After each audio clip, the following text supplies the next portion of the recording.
The human fleet, though battered, had finally pursued the Aquili fleet to their manufacturing world.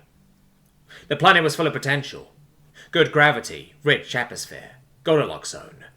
With enough time, complex life and possibly even intelligent life could arise.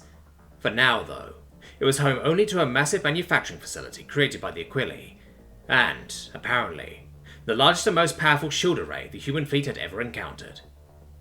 The Aquili fleet had retreated from the humans to this world as a last resort. Outmatched ship for ship, the Aquili took shelter on the surface of their factory planet, and raised their powerful planetary shield array. Damn it, the Admiral spat. Nothing in this fleet could come close to punching through their shield. Those blasted squid could play turtle there as long as they need to gather reinforcements, or even to build a new fleet to ruin us outright. The Admiral sat back and thought. Finally, he seemed to come to a decision. Contact our engineering ships and have them start manufacturing solar collector cells, as many as they can.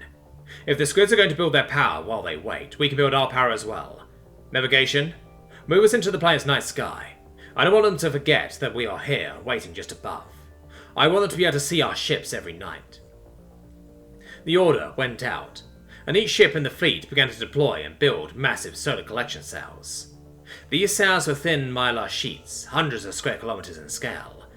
The power collected went to charging backup batteries that could be utilized in large-scale battles to prevent overloading the generators and drives in each ship. Days passed, and the Admiral paid close attention to how many cells were built and deployed. There never seemed to be enough. More cells were ordered built until the fleet's collectors spanned over 1 million square kilometers.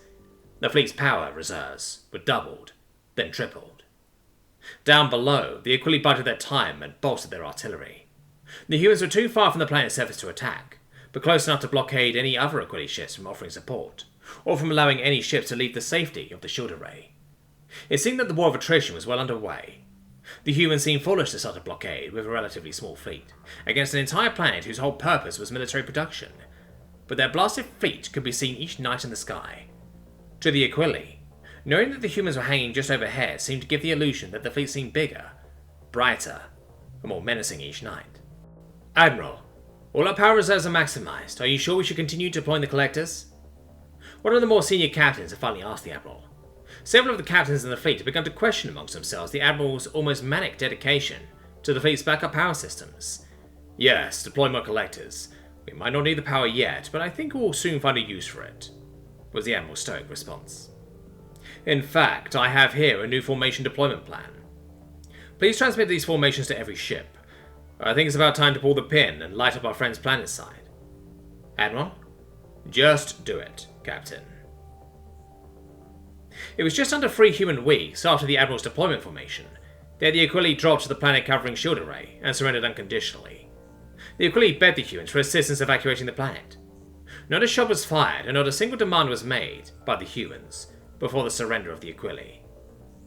The humans had realigned all their solar collectors to reflect the light from the nearby star to light up the night sky of the planet.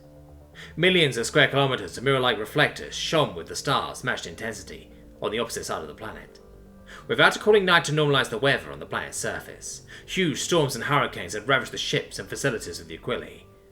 Many of the Aquili fled into the oceans to seek refuge from the battered ships, but were soon driven back to the shelter of the facilities and ships, as the surface temperatures were climbing terrifyingly fast. The human fleet, though battered, had showed the Aquili how to handle true power.